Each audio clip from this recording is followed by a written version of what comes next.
The African Transformation Movement wants the court to set aside Public Protector's Phala Phala report.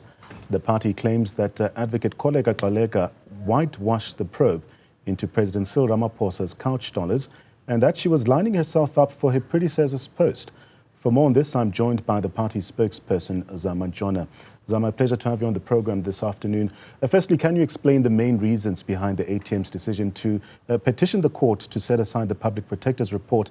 Of course, this on the Phala Phala saga.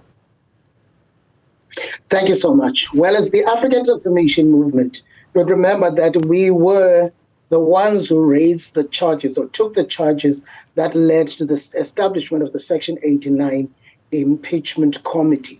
And it is on the basis of, when you look at the outcomes of the investigation, or should we say the preliminary investigation, which was conducted by the Section 89 Impeachment Committee or panel, which found out that on 4 counts, the violation of Section 96, subsection 2A on other paid work, the violation of PRICA 34, subsection 1 on reporting money that involves 100,000 and beyond, the violation of PRICA 34, subsection 4E on the owners of the reporting being in the member of the close corporation. And we know that Mr. Ramaphosa is the sole owner of that, the conflict of interest, and also the issuing of an unlawful instruction.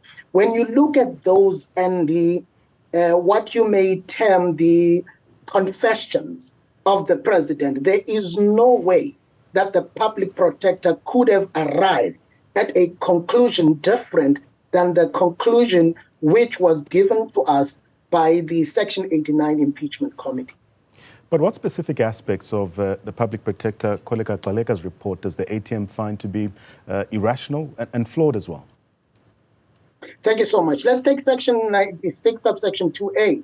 Members of the cabinet, the president included, shall not have other paid work. And when he was closing the Limpopo conference, he says, I am a farmer, I sell animals. The money from my farm were proceeds from a game sale. Now, take 34 subsection 4E, which we now know that the owners of anything that happens on that farm is on this member of a close corporation. Who is he? The president. Now, if he is the sole owner of the property, who gets to benefit? Whether he has a contract with his business, which is the narrow definition that the public protector wants us to believe, that if he does not have a contract with himself, then he is not paying himself, and therefore it does not constitute other paid work. For us, this is truly playing with words, because at the end of the day, who owns the facility?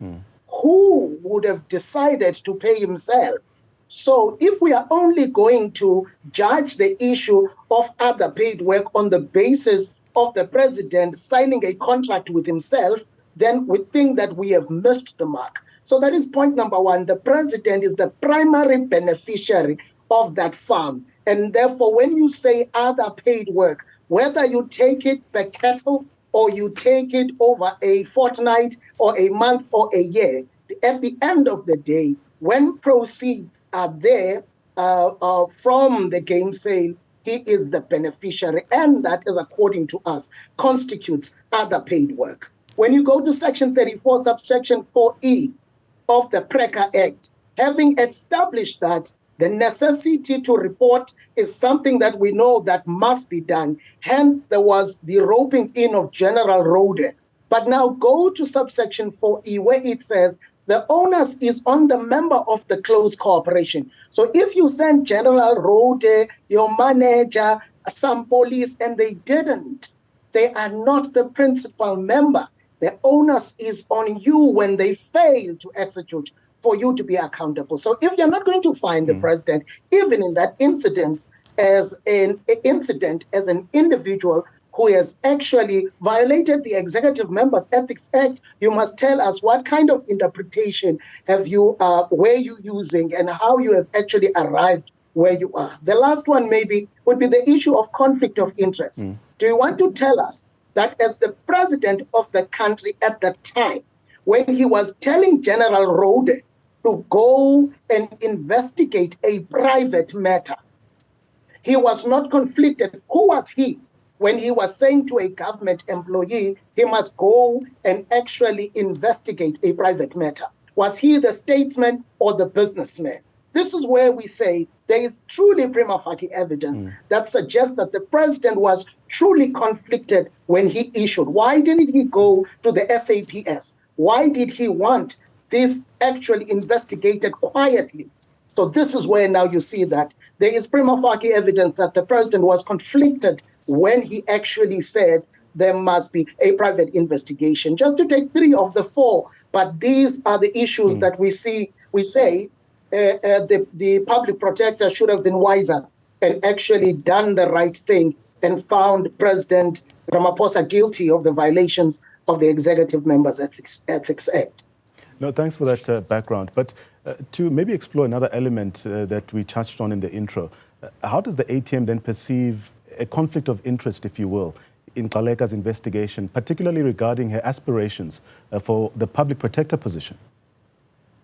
Thank you so much. If you know the hand that feeds you or the one who controls power, being the president, the only individual who has the power to actually install you as the next public protector, and you have no interest for justice, you will definitely do not consider any of the issues that I have raised and only consider that if I deal with this, the hand that nominates, anoints, and appoints would be the hand that may be kind to me. It is from that premise that we say it can be for any other reason, but an issue of an individual, ngesintu ozakuthi nguNcwasi Sikhundla, who is going to overlook this, does not make sense that an ordinary individual, or maybe let's put it right, an individual who excels in what she does, she would actually not be able to pick what a layman can pick on the streets,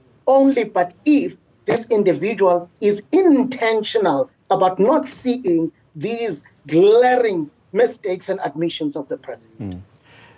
And lastly, Mr. Ntshona, can you give us some perspective of what the ATM wants or hopes to achieve by really setting aside the Public Protector's report?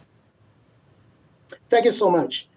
Upon the court's finding that the Public Protector erred in her judgment, this then means that the violations of the Executive Members Ethics Act case is back on the table.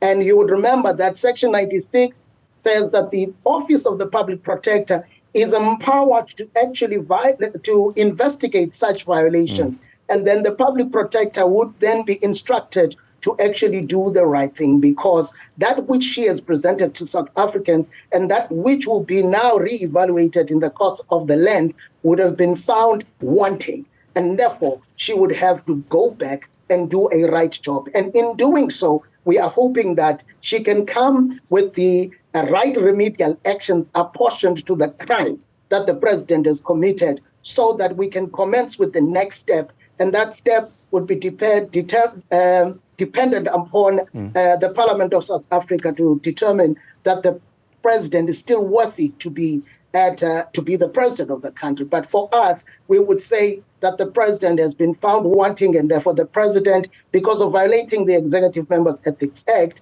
he must either resign or voted out. Thanks to our guest, Zama Ntshona is the spokesperson for the ATM, providing insight into this petition to set aside the Public Protector's report on the Phala Phala saga.